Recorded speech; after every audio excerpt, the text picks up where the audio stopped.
We are in a series called Marks of a Disciple. The thing that we have today that I'm going to talk about is the church. I went to college at a small Christian university in Upland, Indiana. It's a small town just with the university.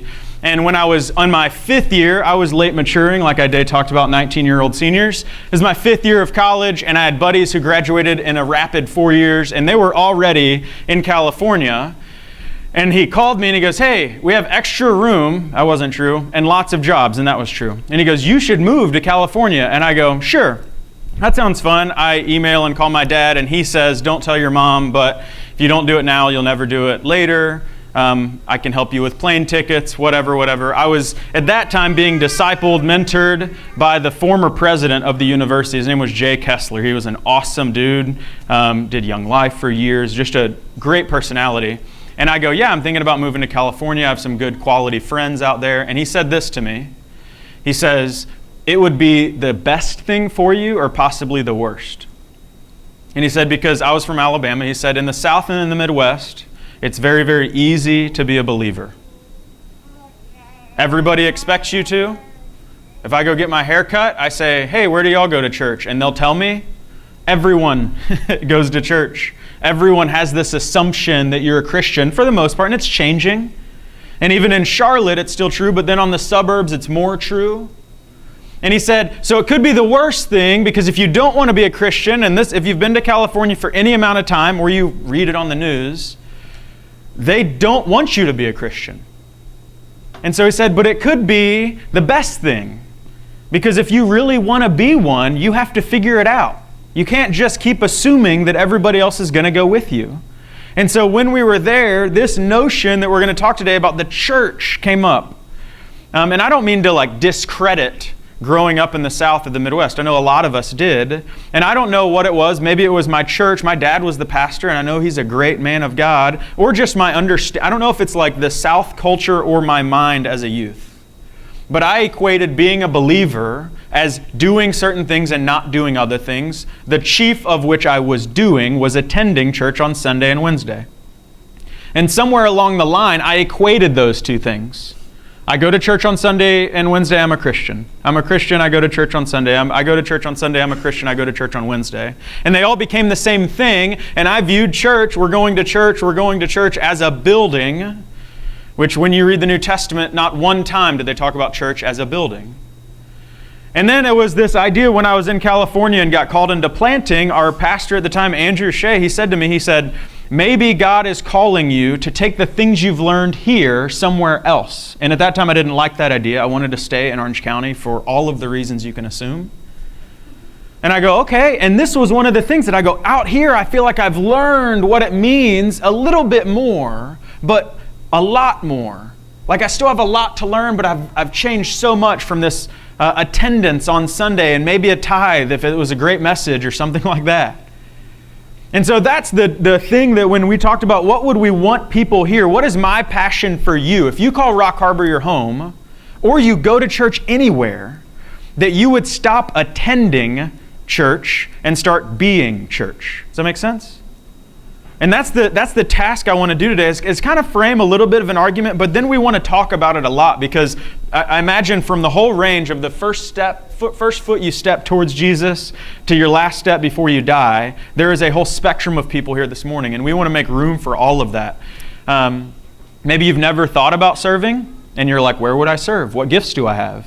Maybe you don't even know what gifts or passions you have towards the church. You're like, well, I don't want to be a preacher or a worship leader or work with kids or whatever, so I can be an usher or whatever notion. Maybe that's you and you're like, I'm trying. Or you know your gifts and you're trying to get involved.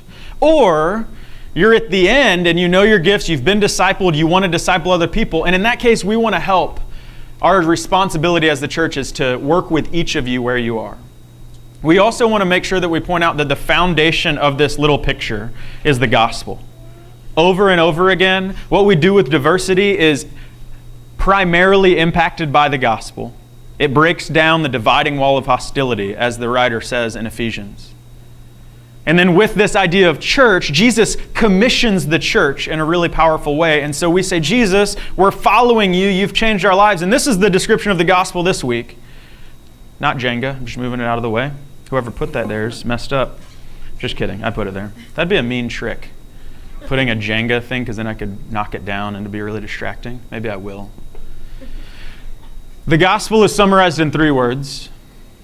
God saves sinners. Gospel isn't all of life. It is a specific event. It's something that has taken place, and you need to respond to it or not respond to it. This is the broader summary of God saves sinners. This is from John Owens. John Owen, apostrophe S, I'm not sure, or S apostrophe. Jonathan can correct me. God, the triune Jehovah, Father, Son, and Spirit, 3 persons working together in sovereign wisdom, power, and love to achieve the salvation of a chosen people, the Father electing, the Son fulfilling the Father's will by redeeming, the Spirit executing the purpose of Father and Son by renewing. God saves. Saves does everything, first to last, that is involved in bringing man from death and sin to life and glory, plans, achieves, and communicates redemption, calls and keeps, justifies, sanctifies, glorifies. God saves sinners, men as God finds them, guilty, vile, helpless, powerless, unable to lift a finger to do God's will or better their spiritual lot. That is the foundation for what we do. God has done everything. We are now living out of that obedience. He has saved us through the metaphorical parting of the Red Sea and now given us a law to live by as His saved people. And that's our desire as we get into what church is. You with me? So, what we want to do too is give you an opportunity to ask questions. So, throughout the message, as you have questions maybe that come up that you would like us to discuss, we're going to have a panel. It's me and 3 other people that'll be up here. You can ask me questions like clarifying points on the sermon, or what does it look like if I'm here? And you can say this, I have a friend, that's what we do. I have a friend who's never served before. What does he do? If he were like 5'11" and brown hair. What would he do? So if you want to text him in, please do that. We would like to help you. That allows you to say, what do I do instead of my friend? But then also after, if you have questions, we would love to dialogue. And we call it a dialogue because you, we'll get to this more clearly today, have a voice in this church. If it's just me, or me and Ide, or even me and Jonathan and Ide, you just get where we've been taught and gifted in passion. But when you can share together, we can learn from each other. And if you're here last week, I thought it was great. Our discussion was tense. We talked about diversity, and the timing of that was interesting. But that's where we want to be at the end of the service. So if you have time, I'm going to try and remind you throughout, because I realized last time I did it at the beginning and at the end. And so I want to make sure that I put that in front of you. But what we always want to do is look at the Bible for why we talk about church the way we do. And so we're going to end up in Ephesians 4, but I'm going to kind of give you a little bit of a summary. We're not going to look at any particular passages because these notions are all throughout the Scripture.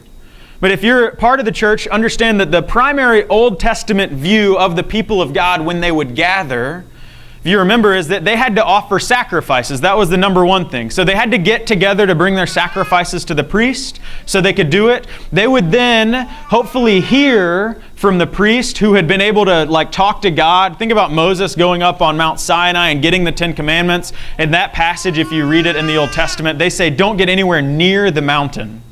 And so they would go and wait for Moses to come down and share with them what he had learned from God. And we read all throughout the Old Testament that only certain people can do it. So there's a passage where it says, if you get too close to God, you can be consumed. So people offer strange fire because they weren't pure priests. And there's a lot of words I'm throwing out. They hadn't done the ceremonial cleansing. And God, instead of burning their offering, burns them. And they die. Or the Ark of the Covenant, which at one point had not Indiana Jones, but God's presence in it, is being carried around and it starts to fall, and a person who's not ceremonially pure, not a priest, reaches forward to help it not fall. And he is instantly killed with this why would you do that? And so the notion is threefold. They got together to offer sacrifices. They got together to hear from God, but they couldn't get too close. That's the Old Testament story through and through. So when they gathered, they would kind of get around a fire.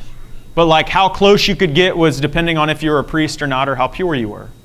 But then Jesus comes, and we read that Jesus in the Gospel of John is the Word made flesh. He incarnated, or He moved into the neighborhood. And this is when I was writing the sermon thinking, if the Israelites knew that God was in human form, how much they would have like gone up to Jesus and been like, is this close enough? Like, if they knew he was God, they'd be like, hey, Jesus, what's up? Because they knew their whole notion for thousands of years had been, if I get too close, I'm going to be consumed if I'm not right. Not because you were sinful and all those things, that was part of it, but because God is so pure that you can't get close to him. But Jesus comes in and he's incarnate, and people, the worst people that society would label worst, are flooding him, crowding him, touching him, and he's going to the worst people. The bleeding woman who touches the edge of his cloak. If people knew that that was God, they would think she would immediately be consumed.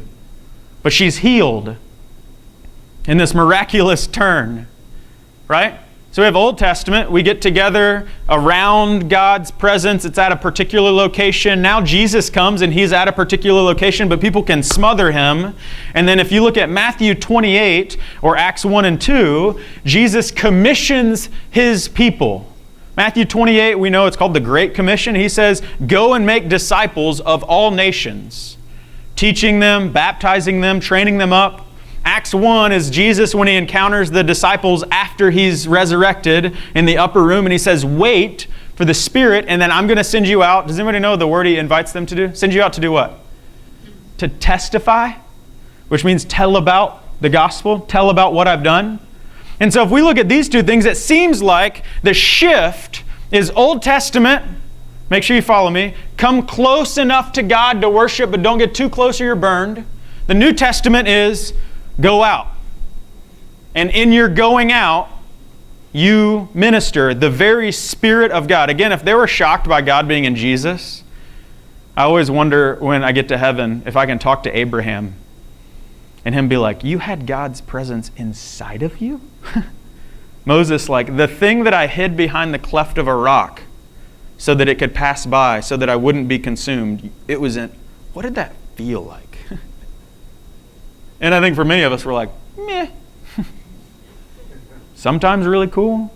Other times I don't know if it's even in me, right? If I can be really honest.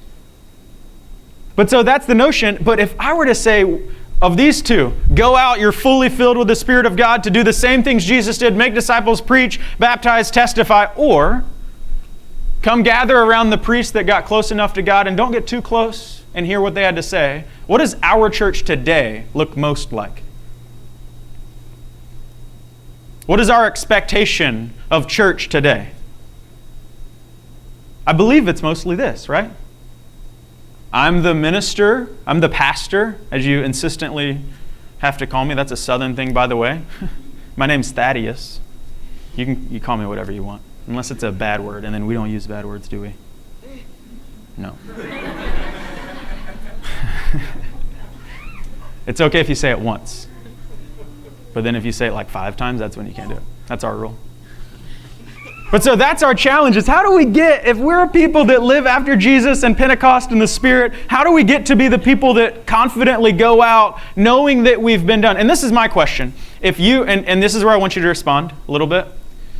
Not everybody. If you were to call people, command them to make disciples of you.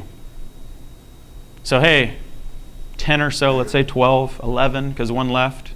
I have 11 guys. I would like them to make other people just like me. Would you give them a particular gift or like a skill to do that? What would it be? If you give them one thing, what would it be? The ability to speak. Okay, speaking. That's a great one. What else? Confidence. Confidence. Okay. Patience. Patience, somewhere in here. So a lifestyle, like a character, they are righteous, right? What else? A person who can listen well, absolutely. Because if you can speak well but not listen well, people won't hang out with you very much. Compassion. Courage. I'm sorry? Yeah, a love without fear. And so what we believe as the church then is that Jesus commissions people out, Matthew 28, Acts 1 and 2, and then he doesn't just send them out and say, good luck. He sends them out with specific gifts. And we read, there's a few passages. If you're taking notes, you can jot these down. I'm going to fly through them. Romans 12, 1 Corinthians 7 and 1 Corinthians 12, 1 Peter 4, and Ephesians 4. And these are the things where it talks about things like teaching, being able to speak. There's other gifts that are like prophetic, and we're like, what does that mean? There's the gift of healing. There's the gift of helps, which that blankets so many things. There's the gift of hospitality. We said listening. There's the gift, the Bible says, of interpreting spirits and interpreting tongues. There's all these gifts that we see the people of God that have, and this is our conviction as a church, is that every believer has at least one. Some of you, most of you, probably have a few. But our challenge as the church is to say, do you know what they are? And if you do, how are we helping you use that? Because I think there's a really significant thing. We're going to look at this in Ephesians 4, starting at verse 11. You can turn there. Because Paul tells us exactly why there are gifts in the first place. When I was in the residency, as you turn there, I had somebody pray over me, and they prayed this prayer, and our church believes all the gifts are still in operation. I would tell you this.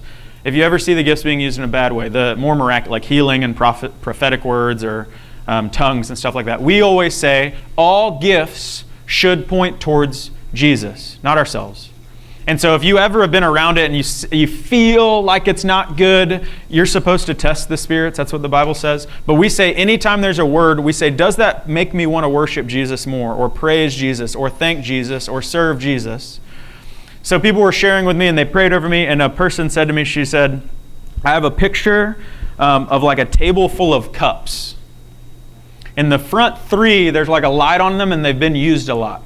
And they're good. They're shiny and clean. They can hold water. But then like right behind them is this whole other like table full of cups that are dusty. It's like you don't even know them, like that they're there. And then she interpreted it. I go, that's a neat picture. I'm kind of thirsty. I don't know what that means at the moment. And then she said this. She goes, I believe God's gifted you with a lot of things, and you know some of them and you use some of them. But I believe, and she was talking about as I went out to plant a church, that there are other things that He's gifted you in that you don't even know yet, and you need to be open to it because there's a lot. Men and women, as I prayed for you this week, that was the picture that came right back to my mind. I see so many of you, and you have gifts and you're using them. You're strong, or you have energy, or you have a talent in music or whatever, or you have compassion for kids like no one else. And that's an awesome gift, but I imagine that there are other things laying dormant that you never knew. And not like we're going to unlock it with a special code. That's not Christianity. But I believe that God wants us to ask Him what we've been gifted and try things because maybe it's in our wheelhouse. So let's look at Ephesians 4 again. I actually highlighted my notes, questions, so that I would remember at certain points to ask you to ask questions. So if you have questions, the number should be up on the screen. Please, if you're like, this sounds interesting, and about anything, but properly towards what it means to be church. So we're going to look at Ephesians 4, verse 11 is where we're going to stop. It's going to be challenging for me because I stole this Bible from Jonathan. And did you know that, Jonathan? I have yours. And then he wrote up all over it, so I'm going to try and read without being distracted by all of his marks. So, we doing okay? Is that all right? Okay. All right. Nobody's sleeping yet, so that's good. If you sleep, I'm just going to get really quiet, and then you'll wake up, and it'll be that awkward. I'm not asleep. Yes, you are. This thing. Ephesians 4. Paul writes this letter to the church in Ephesus. This is the list of the Ephesians 4 gifts. So Christ Himself gave the apostles, the prophets, the evangelists, the pastors, and teachers to equip His people for works of service so that the body of Christ may be built up. First, those 5 gifts, A-P-E-S-T, is talked about a lot if you ever look at gifts. And we believe those aren't specific people, but those are specific gifts that people can have. So the gift of being an apostle. It's not a position that you're like the apostle of the church, but you're apostolic. The gift of being prophetic, the gift of being an evangelist, the gift of being a pastor, and the gift of being a teacher. But then he says this in verse 12. He says, to equip His people for works of service. Notice that word equip. That's the key word. That equip word in Greek is the same word that would mean like refitting a ship. If you were to fix a ship up. If I say that too fast, I'm going to say the wrong word. Or setting a bone in place. If you had broken a bone and you needed to straighten it up, they would use the word equip. So they're strengthening that bone or making the ship operate properly. But so it says equip, straightening a bone, setting a bone, his people. That word is hagios. If you're a Bible person, you might know that. That means God's saints is what some translations will have, maybe yours. But that means the people of Christ. So all people that are in Jesus are called saints or his people. That's all of you if you've received Jesus. Equipping his people for works of service. That word is diakonia. What word do we say in English? Diakonia. Deacon. So a lot of churches that you maybe came from, mainline denominations, have deacons. And the word can be interpreted in your Bible, service or ministry. And so we say, okay, Paul, you're explaining God gave gifts, apostle, prophet, evangelist, shepherd, teacher, and we would say all of the other gifts to equip God's people, all Christians, for works of ministry, deaconing, service. But this is the problem, is this verse, I believe in the Western church particularly, I can't speak for the church anywhere else, has been changed. It says equip the people for works of ministry, and we read it as entertain the people with ministry. And I didn't coin that. Somebody else said that to me the first time. So your expectation when you come here is to be not equipped, but to be entertained. It's got to be good. And we'll like hop to other churches because I like that preacher's style a lot more than his. He was more entertaining. He really got me. Because our notion is when I come, I'm the one being served. And even what we try and do in Rock Harbor is not call it a worship service because we're not serving you. We call it a worship gathering because we're gathering together to serve together. And they're little things, but they do make a difference. And so here we are. God's given gifts through Jesus to equip his people for ministry. Not the ministry, don't say that, but ministry. All sorts of service. You with me? If you have questions, text them in. I highlighted that. Verse 13. Why? Or until when, right? Paul says, until we all reach unity. That word is, the root of that Greek word is hais, which is one. Counting back to like our diverse talk yesterday. Until we all reach oneness. Until we all reach unity in the faith. Her cuteness is really distracting me. The cutest girl in our church is right here in front of me. Second cutest right here. And I'm just like, adorable. Until you're like, go on. Okay. Until we all reach unity in the faith and in the knowledge of the Son of God and become mature, attaining to the whole measure of the fullness of Christ. That word mature means a full-grown person. So we've given gifts to equip you for ministry until we can grow into a mature person. Not to come and have a great message, lit music, worth my $20 on the way out. Right? That's not the purpose. It's to be equipped so that we can become full and mature. But he continues, because then the primary metaphors in the Bible are of the church is either a body or a building. He says this, then we will no longer be infants, tossed back and forth by the waves, blown here and there by every wind of teaching. And for me, it was interesting. The same word he used for teaching there was the same word he used for teachers at the beginning. Jesus is given teachers, so you're not blown about by every teaching. Good teachers. People that know Jesus and are following him and trying to learn what it looks like. And by the cunning and craftiness of people in their deceitful scheming. Instead, speaking the truth in love. That's the agape version of love, meaning the self-sacrificial love that even when you wrong me, I still pursue you. Even when you don't want me to pursue you, I still seek you out in a way that I think is best to actually get to you. A way that resembles God's incredible patience with Israel all throughout the Old Testament. Rescue you from the Red Sea. You're not in slavery after 400 years. You complain about onions. I'm still going to pursue you. I would not pursue my children if they did that to me. Agape love. We will grow to become in every respect the mature body, there's that word again, of Him who is the head, that is Christ. From Him the whole body, I love this phrase, joined and held together. Joined is the word that means brought together, and then they say held together. Joined is actually the same word that you would use for a marriage betrothal. If you're betrothed, you are joined. There's a Greek word, but I don't really know Greek. I just read what it is and then tell you. And so he says you're brought together and then held together by what? By being mature. By everyone knowing what your gift is and using that. That's how we bring people in and hold them in so that we can grow. But then he says this too at the very end.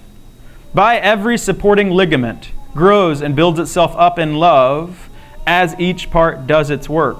I kind of like the ESV better because it says joined and held by every joint with which it is equipped. So the sum of that. Here's a little before and after. You guys like Wheel of Fortune? I do. Jesus Christ. I think I'm funny, and you guys aren't. You just don't have a good sense of humor. 100% of you. It's fine. You do, though, don't you? You're adorable. You get anything you want for the rest of your life. Jesus Christ Himself gives gifts. Gifts to equip His people. Equip His people for ministry. Ministry to mature the church to the fullness that is in Jesus Christ. That's the summary of what it means to be the church. We receive gifts from Jesus to equip each other for ministry, to become fully mature. And so then when you start to say, I go to church, it doesn't make much sense. You'd say, I am the church. Our church is gathering. In fact, in the New Testament, the word church is used most often there, but it was a word used in the first century in the Middle East too. It was dominated by Rome at the time, but it meant a gathering. So you could have a football gathering. They didn't have football back then. You have a gathering of footballers, whatever. You could have a baking gathering, right? People get together and cook, bake. Sorry, I know it's different. You'd have a gathering of people that really, really like music. So music gathering. But then the church, Jesus and Paul, kind of co-opt the word to when they say church, the Greek word is ekklesia, if you're wondering, or whatever it is. But they co-opt the word to mean a gathering of God's people. Anytime they say the church, they mean God's people collectively. And there's three uses that we find in the New Testament. I already said this. It's never a building. Not once. This is not the church. This is, right? The most infrequent that it's used is for all the universal Christians all over the world throughout all time. We see that in some passages. I think I wrote them down on here. I didn't. I have it on my other notes. So if you're like, where do these passages come? That's a great question. You're like, hey, I want to know where those passages are. Like, I have all of the stuff. I don't just come up with things I think are clever and share them with you. So all people throughout all time, all Christians. Secondly, they say that the word church is used for a specific gathering of the church. Meaning the church is gathered to hear the letter from Paul. Like gather the church together. He means like gather the gathering. Bring them together. But the most often use that you see the word church used in the New Testament is for Christians in an area, whether they are gathered or not. And you'll see this. You can jot these down. Ephesians 1:1, Philippians 1:1, Colossians, 1 Corinthians, 2 Corinthians. The greeting is to the church in Ephesus, Colossae, Corinth. Not that they were all gathered, and maybe they did gather to receive the message, but the implication is that if there's Christians in Corinth, they're a part of the church in Corinth. If you're a Christian in Charlotte, you're a part of the church in Charlotte. There is no, that's the place that's my church. I told you the other week when my kids drive by with me, they don't drive. When I drive by with my kids in the car and they see the school, they say to me, they go, that's where our church meets. Because they're like, that's our church. And I would get in arguments. I know they're 4 and 2, but still. That's actually not the church. We're the church. They're like, what does that mean? I'm like, well, we're the church and we meet there. And so now they say it because I think your words mean something. And so if we stop thinking about, if someone were to ask you, are you a Christian? You're like, yeah, I go to church here. That's actually kind of true. I go to church. I go to gather here. But that doesn't make that the church. The church is wherever it gathers. It's here on Sunday morning and we have a purpose. Our purpose this morning is to worship God and learn and celebrate Him. But then what is your purpose outside of here? That's the big question. It's not to live normally like everybody else does in the world. So, continuing with the questions. Our desire, if you have questions, text them in. I just keep highlighting, I keep seeing that, so if you have questions. Our desire, 2 more points, and then we're going to end, and we're going to take 5 minutes to let you, we would love for as many of you to stay. We're going to take 5 minutes to let you go I'm going to grab the first donut, so if there's any donuts left after I get one more. And then come back in. We would love for you to bring your kids because we want the families, people to be in here for the discussion as well, the dialogue. I like that word. 2 more pieces, though, before we get to that. First, our desire, like the leadership of Rock Harbor in Charlotte's desire, and then our challenge is to seek to mature each of you as you are part of us. If you say this is your church home, we take it very seriously and clearly that it's our responsibility to equip you for ministry. Not just on Sunday, but wherever ministry is going to take place. Does hospitality happen here? Does hospitality happen not here? 100%. Does teaching happen here? You're like, nah, really. It does, hopefully. It happens everywhere else too. Does listening well happen here? Probably. Does it happen other places? Probably more. Because when you're in a secular workplace and people that don't know Jesus or are far from Him are telling you about their lives, you better be able to listen well.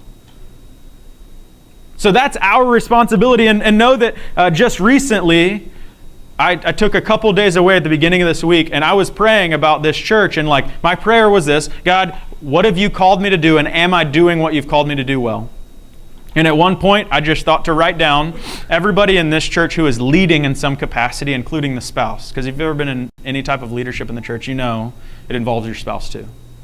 And right now, this week, by my count just from in my mind, so I'm sure there's more, we have 40 people, 40 adults that are leading. So like our youth leadership team has 5 or 6 people. We have 7 life groups that are being led. We have things on Sunday. We have a local mission. We call it For the City. We have other things that are going on. 40 leaders, which as a side note, was as many that were attending Rock Harbor last year, which is kind of cool for me.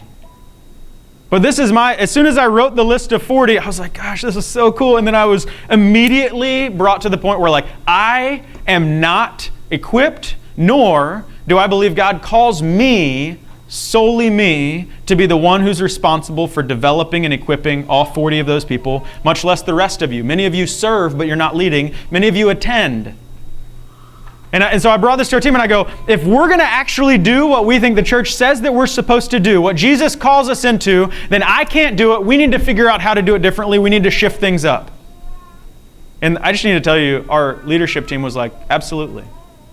We need to make sure that people aren't falling through cracks. People that have gifts but don't know how to use them, or people that don't know what their gifts are, or people that really want to use their gifts but we don't know that yet. We want to do that so bad.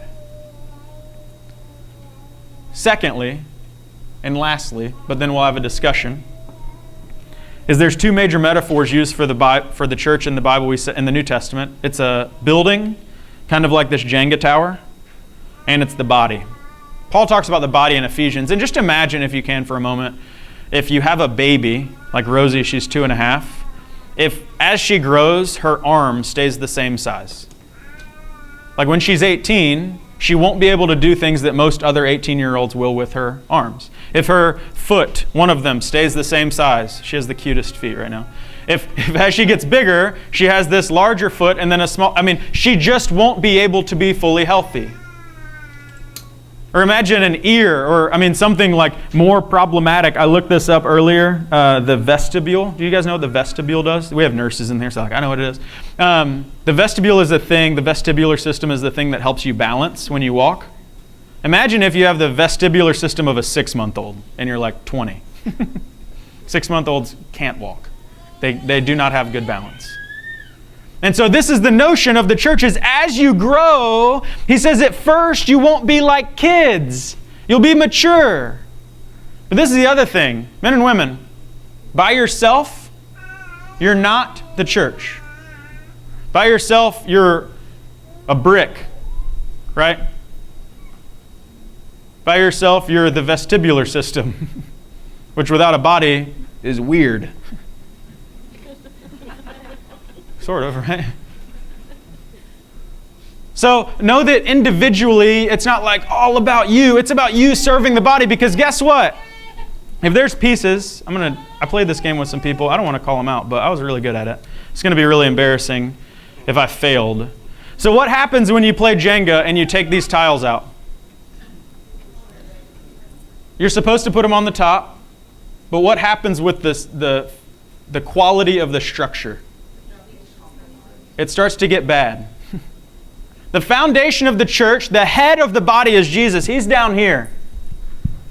And these, I believe, are the people that we've built the church on over the past 2,000 years. The people like Paul, the people in the 2nd and 4th and 5th and 11th century that are building the church. And we are now here. And there's some of you that are like, well, I like coming, but I don't really like doing anything. But it's cool. You only talk for 30 minutes, so I'll keep showing up. Oh, that one's not coming. Because if you're not the church by yourself, the church isn't healthy without you.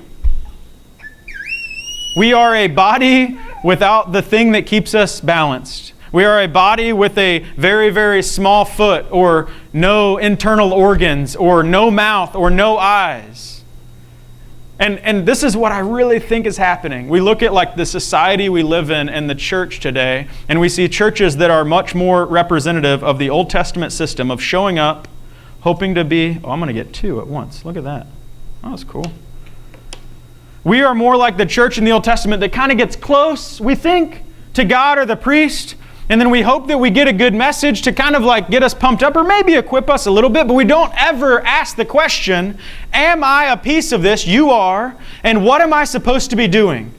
Not in this gathering necessarily, not as we gather right now, but as you are the gathered people of God in Indian Trail, in Charlotte, in Mint Hill, at Wingate, at whatever place you work, at wherever you go to school, at whatever like daycare you take your kids to, at whatever park you play at with other parents. You absolutely are this body, and if there's other pieces supporting you, you are healthier, and the church is healthier, and the church of Jesus Christ doesn't become such a thing that the city puts up with or people look at as a hateful place, and they actually see it as something that Jesus set it out to be, which is the hope for the world. He left us to do it. Didn't mean to yell there.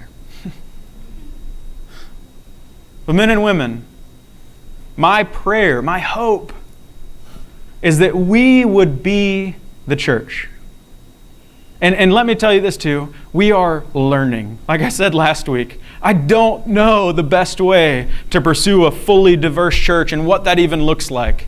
I also don't know the best ways. There's no like specific handbook about like, this is what you do with somebody who just came to faith. This is what you do with somebody who's been a Christian for 3 months but has never done anything. This is what you do, blah, blah, blah. We don't have that. And so we are tasked, responsible of taking you and saying, okay, so where are they? How do we do this? And men and women, I just want you to know that when we get to see the opportunities, when some of you say, well, I really feel called to do this, or I really feel like this is something I would like to do, or what about this? I'm passionate about this. Are we doing anything towards this? I just say that's a joy because God's gifted you in a way that He hasn't gifted other people.